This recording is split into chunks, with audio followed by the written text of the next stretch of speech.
Hey everyone, how's it going? So there were a lot of you who responded with your own personal sound guy sins of whether you're a house guy and you encountered touring engineers, or you're a touring engineer and the house guy gave you flack and bullshit, or you're a band and a musician who encountered a crappy sound guy at the venue.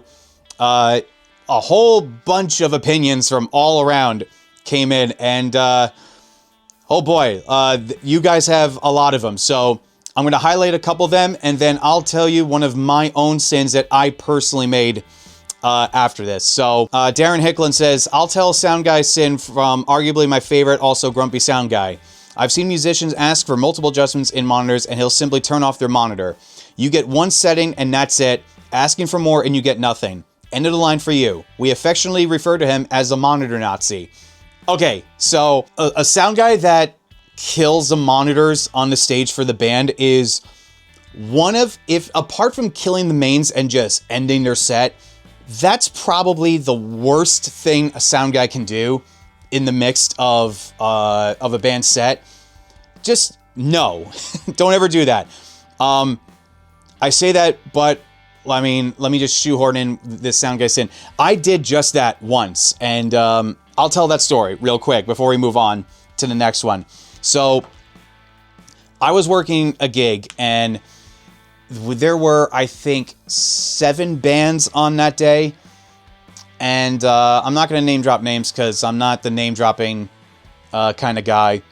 I say that, but I have another story that I'll tell in the mix of the story. But there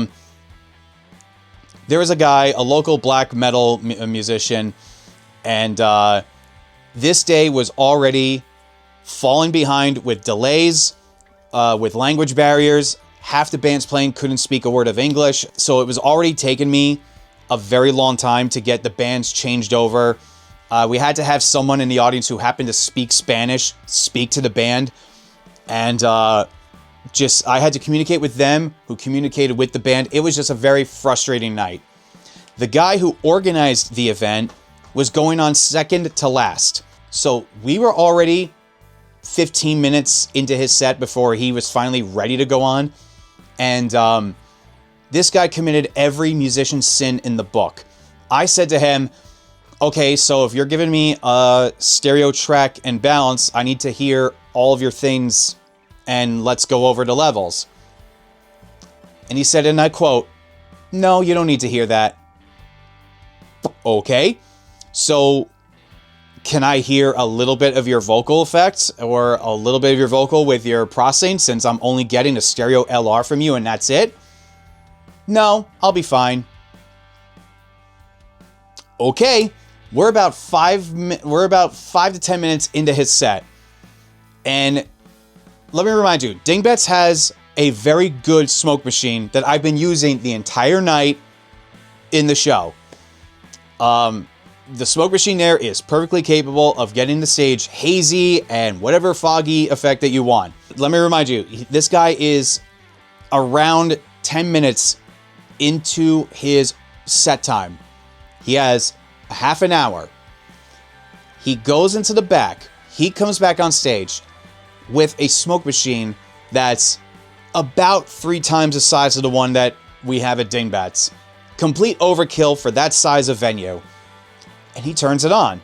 So we have to wait another 5 to 7 minutes for it to heat up and for him to test his own smoke machine before he gets going. So right now, he's already about 15 minutes into his 30-minute set.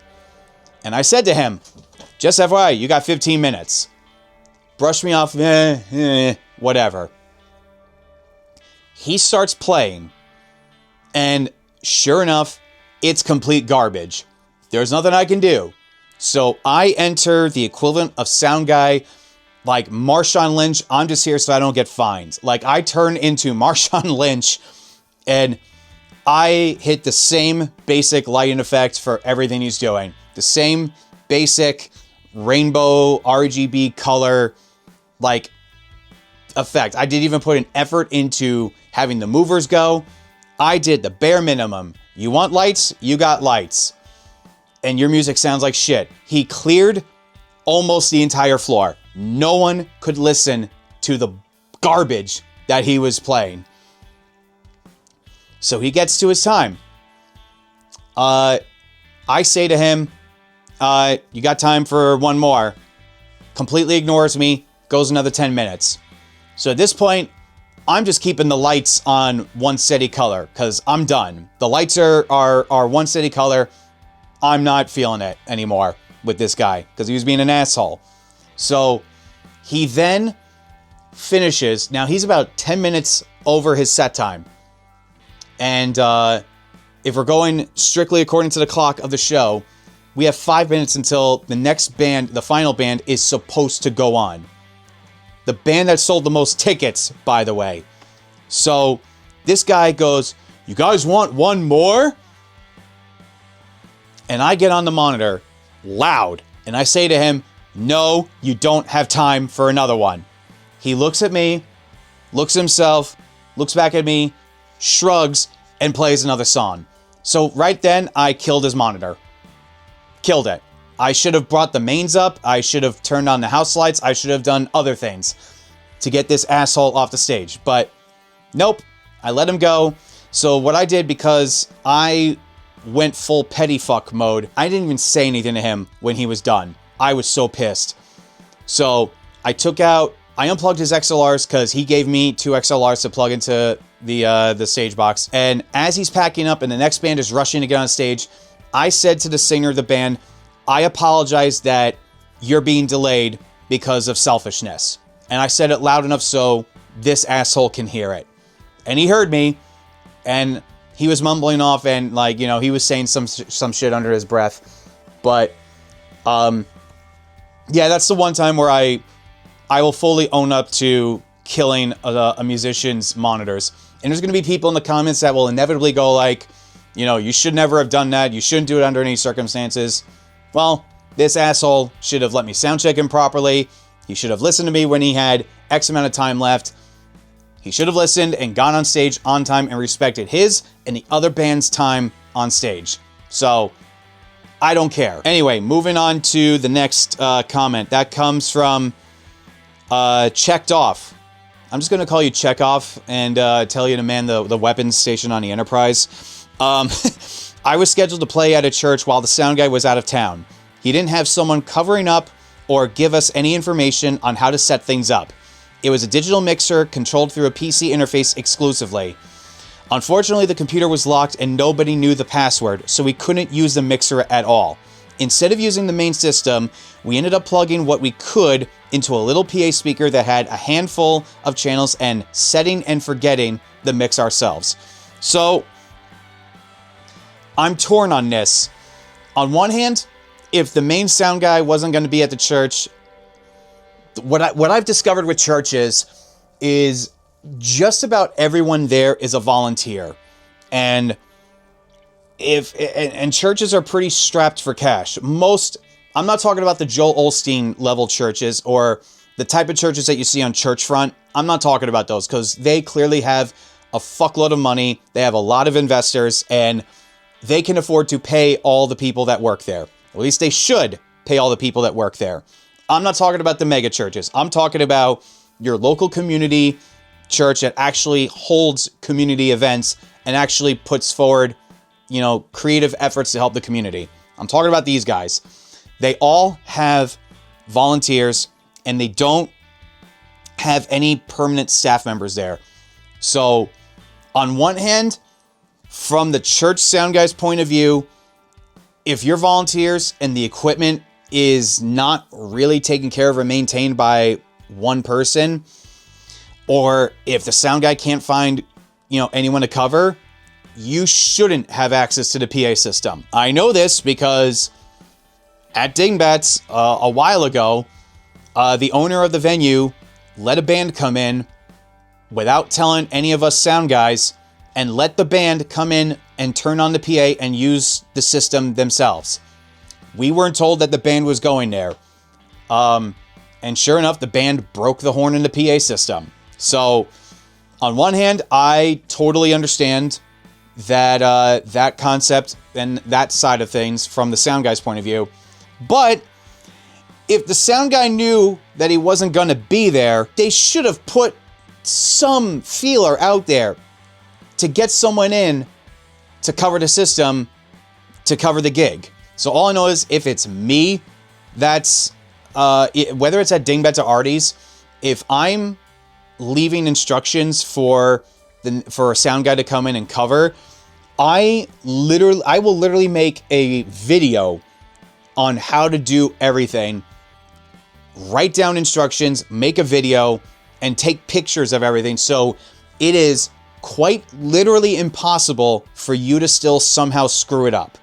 So I will go above and beyond and do anything and everything to make sure that whoever's coming in can easily work the system, know how it works, know how to turn things on in the right order, and know how to do it. So again, I see both sides of the argument here. So unfortunately, if you're not the default sound guy at the church or the venue, whatever, no one should use the system but the qualified people. Unfortunately, like, you're shit out of luck there. Greg Stroop says, here are a few from a current sound guy. Okay, we got a few of these sound guy sins here.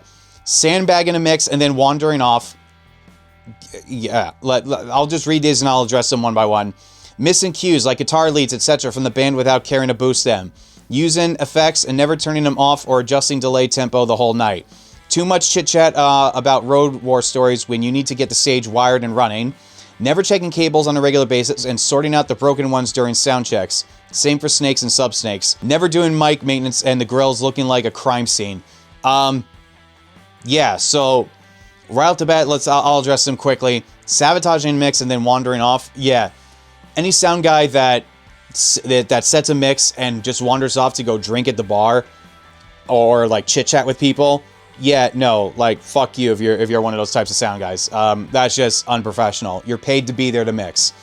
Now, this happens all the time because my bladder is the size of a fucking peanut. If I gotta pee in the middle of a band set, I make sure that the band is set and everything's going good. I lock the console and I run to the bathroom as fast as I can, come back, unlock the console, and hopefully everything's fine. I never set a mix and then go hang out at the bar or, you know, play fantasy football or play video games while the band's on stage. Like, no, like, you just don't do that. Missing cues like guitar leads, etc. from the band without caring to boost them. Look, on one hand, if you're covering a Metallica song, I'll know where the guitar solos come in because I know the song. But if I don't know your band, I don't know your music, I don't know your song, when I hear a guitar lead, I'll do my best to be, like, ready to boost if needed. But it's not my job to know every single song that you play. It's my job to make sure you get on there and do your thing. Too much chit-chat about road war stories when you need to get the stage wired and running. Yeah, if you're chatting with the band, as long as you're working, there's nothing wrong with that. But if I stop what I'm doing and I talk with the band and I'm not getting the stage ready, especially if we're on a time crunch, yeah, no, you don't do that. Never checking cables on a regular basis and sorting out the broken ones during sound check. Yeah, that's crazy. So when I get to Dingbats or Artie's, I get there on average an hour before the band is supposed to get there to load in. So when I get there, I turn on the system, I do my PA check, I do my monitor checks, I make sure everything's working, and then I test every mic input on the stage. I get ready by making sure that the cables are in working order so that if a band comes in and they're using just our default stage plot, they're ready to go. And if a cable just happens to break while sound check is happening, I have spare ones ready to go where I can run on stage real quick, switch it out, and be ready. So there's no time wasted. Never doing equipment maintenance. Yeah. A lot of venues I've gone to, the speakers and the equipment look like they haven't been cleaned in years, and that's just disgusting. So clean your shit, people. Like, it's easy. I'm the house sound guy for a San Diego venue, and Tony Levin for the band Stickmen screamed at me for opening a floor pocket. The band's touring sound guy couldn't get the side fills to produce sound, and it's because the Dante Ethernet cable wasn't plugged into that floor pocket. He ended up demanding the manager print a sign that said, "Do not touch," over that floor pocket, so I just let them play the show without helping them get side fills going. I mean, if the band comes in and you have side fills and they're like, why isn't it working right? I mean, you should help them, but I don't think that's what happened here. But I did say in the last video to name drop if you guys want to, so I'll name drop this one band. So there was a video that I posted. So I was told that my guys, Surrender to Eden, had to be there at noon for load-in. We got there at noon. The venue said, oh, why are you guys here? You're supposed to be here at 4. Okay, so we literally just killed 4 hours just hanging out. So the band Jackal was headlining that night. Now, the PA system at Artie's, the outdoor system, are really high-quality speakers from Meyer Sound. And, in fact, it was the exact PA system that used to be at the Stone Pony Summer Stage. We bought that PA from the Stone Pony. So, it's a good system. And it sounds great. It can handle whatever you throw at them. Especially if you have a competent sound guy, you can get almost any speaker to sound halfway decent. So, when Jackal asked for the specs of the PA system, someone communicated to them, and they didn't communicate in the sense of, you know what, we have this and this, but we've had other bands come through and, you know, play there. Here's a list of all the bands that have played here. And, you know, it was fine. Here's some video of the show so you can see for yourself that it's a good system.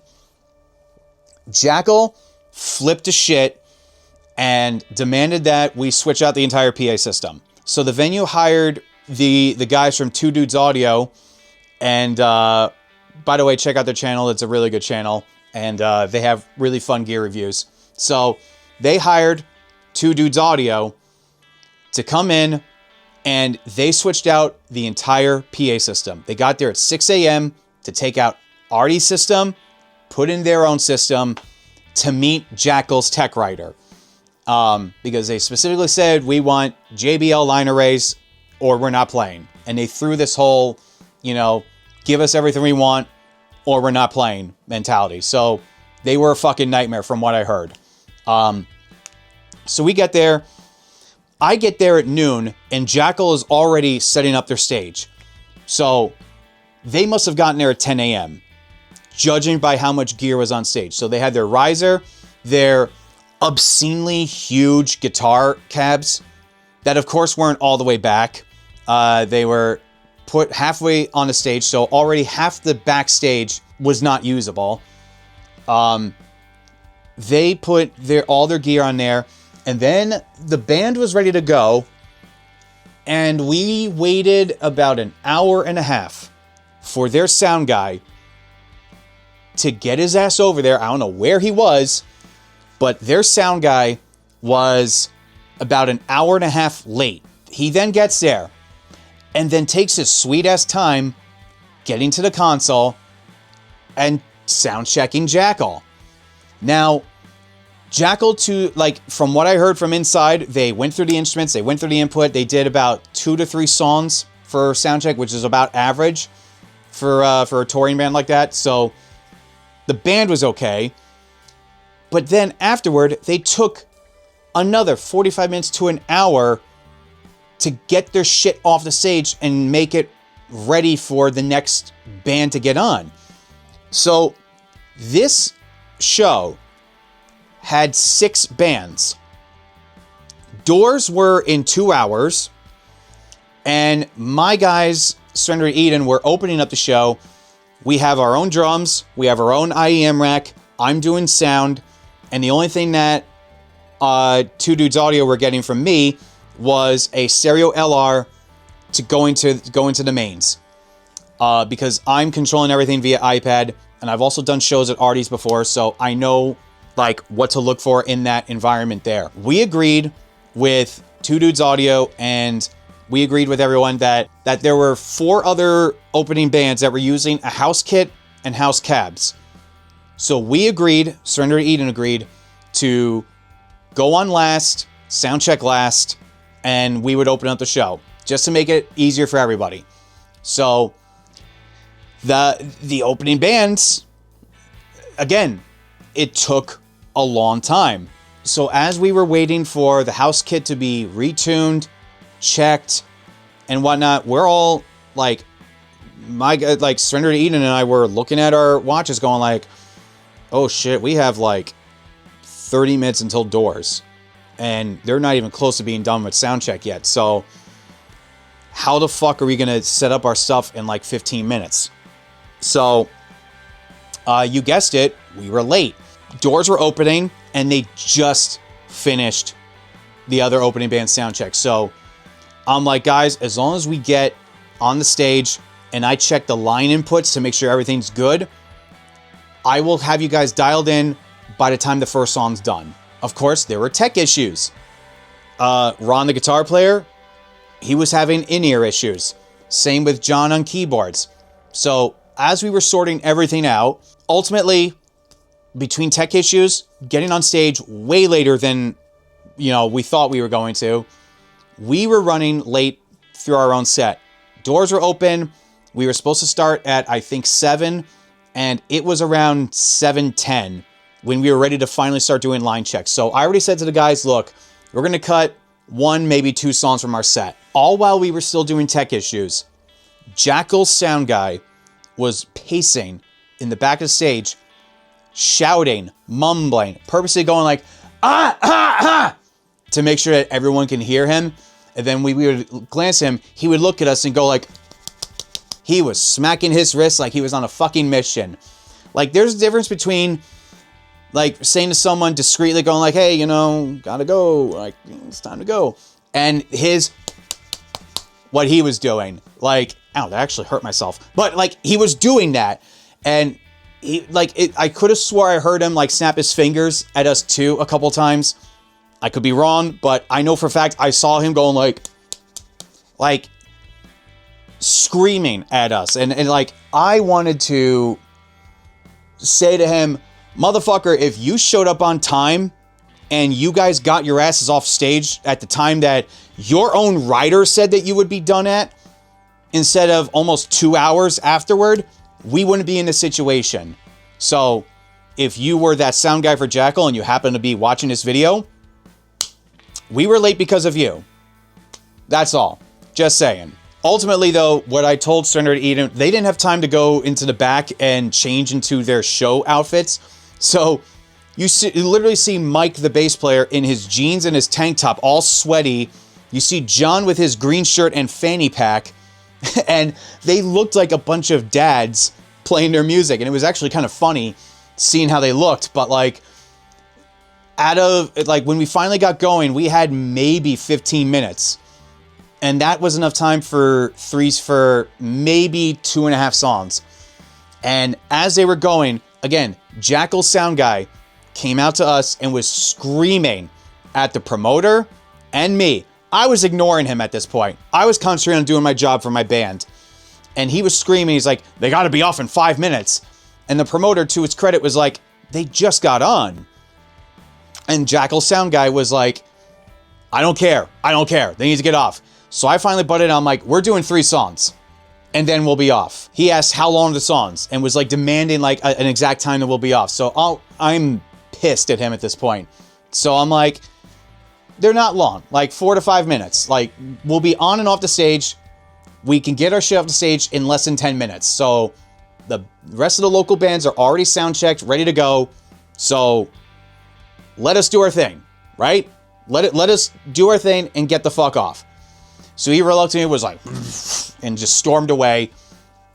And sure enough, as soon as Surrender to Eden was done, I literally threw my iPad in my bag and I left it at front of house. And I ran to the stage, and as I was helping the band clear off, we were like on the money with getting our shit off.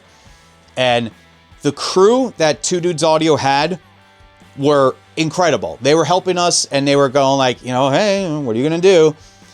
But Jackal's crew, most of the crew was nice, but there was like 1 or 2 dudes in Jackal's crew and their sound guy that were all like mumbling shit, like enough that like calling us unprofessional, calling us the reason why the show's late now. And again, all I wanted to do was just like turn around and yell at him. But I digress. Rage and Kane, Raging Kane says, an always grumpy sound guy probably just wishes he was on the stage playing, but his band kicked him out. Or maybe he's just grumpy because he's dealing with asshole musicians. Or bad musicians. Hellraiser Forever says, one time I was traveling as a touring sound engineer for a pro-level ethno band. I forwarded a stage plot, rider, input list, and everything to one particular venue almost 2 months in advance. Kudos. I wish more people did that. Come the day of the gig. We arrive at the venue and half the things in the rider are missing. Okay, let me just read the end of this before I ask questions. And the house engineer was the biggest asshole in the world. Asking me why I need so many monitors. For the record, it was 4 for 4 singers, percussionist, sax player, and an accordion player. Okay, that's 4 monitors on stage is not crazy. And was scolding me that he was doing this for 30 years and he never puts that many monitors for anyone. Some of the stuff was substituted with the do not want list in the rider. He didn't even have a DI box for the backing track laptop, and the power, of course, was not clean, so there was noise that no amount of finagling could fix. And the icing of the cake was the board was patched in the most backwards ass way that I've ever encountered. Overall, that was the worst I've ever encountered. I say this despite having said this line myself. I've been saying, I say all the time, I've been doing this for 20 years. Like, so I'm that guy that says that. But a guy that says I've been doing this for 30 years or however many years, and he doesn't do the basics, or he can't be bothered to give you even the littlest of help with your tech writer, like, come on, bro. Like, sound guy, from one sound guy to another, just like, get your shit together, man. If you knew in advance that this band was coming and you didn't want to be bothered with it, if your venue has multiple sound guys, then say, I don't feel like working that show. Give someone else an opportunity to make money that night if you want to be an asshole and go home and, you know, jerk off for hours on end. I don't know what the hell you do. As far as like bands forwarding shit in riders, what I'd like to know is what's in your tech rider. If you say we need 4 monitors, every venue should have at least 4 monitors. Like, that's fucking crazy. Dingbats, we have 4 monitors with the option of having 2 additional wedges or 2 in-ear systems. So overall, we have 6 outputs, and I can always make more outputs that. And Arties, we have 4 monitors, side fills, and we have 3 more monitors on the stage that, you know, point downwards if we need that. But we never use those because we never needed it. But like 4 monitors is nothing. Like, that's crazy that a sound guy would complain about needing 4 monitors. Like, that's bullshit right there. And the icing on the cake was the board was patched in the most backwards ass way. Define the most backwards ass way. Like, on my board at Dingbats, I have vocals first instead of drums. Drums are actually last on my channel input chart at Dingbats. So a lot of people freak out when they see that. And even though I tell them all the time, I do vocals first, and the vocals are the most priority instrument on stage, people go like, well, drums should be first. On the board, the drums could be wherever the fuck I want it to be. Like, you do you, I do me. If I'm mixing you guys, as long as all of your inputs get in and you sound good, no one should give a shit how I have my stuff patched on the board. So that's neither here or there. Furtive Skeptical. Hey, buddy, don't tell me what to do. I've been doing sound for over 20 years. In-house sound guy on a poorly set ancient PA system who has been lazily faking it for 20 years and refuses to change any settings away from what the last guy told him to do 20 years ago. I think we pretty much covered the sound guys that do that. The sound guy that says, I'm not using your vocal mics because I have these dirty, old, dented, 35-year-old SM58s already dialed in, and I don't know how to set another mic. Any complaints are met with the sabotage of your mix. Dude disappears after 3 songs and is hanging out somewhere with a drink in hand, chatting up a lady. This probably happened 1 to 3 times a year in the 14 years I've played for a living. Bro, if you are encountering this 1 to 3 times a year, like what the hell's going on with this? Like, again, I pretty much covered 2 of these 3. Like, sound guys, don't ever go back in like set a mix and then fuck off to the bar, because what if someone needs monitor changes, or what if a cool guitar solo is happening and that guitar isn't loud enough, or if you even want to show the band and the audience that you give a shit about your job, you hang out there. You hang out at your desk. If the band's great and you're dialed in, you don't really have much to do, Just stand there, watch the band, look like you're interested. Or even put on headphones, listen solo, make it look like you're still working. Like, do anything but get away from the desk and fuck off in the bar. Like, that's insane. That being said, that is it for this edition of Sound Guy Sins. Leave your Sound Guy Sins in the comments below, and I will address it in the future video. Now, it is it's Christmas this week. I hope everyone has a safe and happy holiday. Whatever you celebrate, I just hope you have a good day and a good week. And yeah, have a nice Christmas, have a nice holiday, and I'll catch you in the next one. Bye.